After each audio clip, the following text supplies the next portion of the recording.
এক লোক ব্যাংকে টাকা তুলতে গেছে ৫,০০০ টাকা। কয় টাকা? সিরিয়ালে দাঁড়ায় আছে। দেখে তার সামনে এক লোক ৫০ লাখ টাকা তুলতেছে। কয় লাখ? উনি তুলবে কয় লাখ? হঠাৎ করে দেখলো যে সামনের লোকটা যে ৫০ লাখ টাকা তুলবে ও লিখছে ৫০ লাখ টাকা মাত্র। যত বড় অঙ্কই হোক শেষে কি একটা হয়?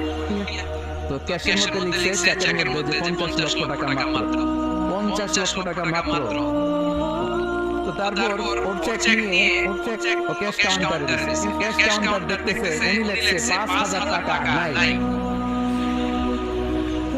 ৫,০০০ টাকার পরে কি লিখছে? নাই। ক্যাশের যে হচ্ছে কি ভাই? ঘটনা কি? এত ক্লায়েন্টের সাথে ফিনান্সিয়াল ট্রানজাকশন হ্যান্ডেল করি। আমার জীবনে কাউকে তো টাকার সম্পর্কে নাই লিখতে দেখি নাই। ঘটনাটা কি? সে বলতে শুরু করলো, ভাই আমার আগে দেখলাম ৫০ লাখ টাকা তুলছে। তো ৫০ লাখ টাকা যদি মাত্র হয় আমার ৫,০০০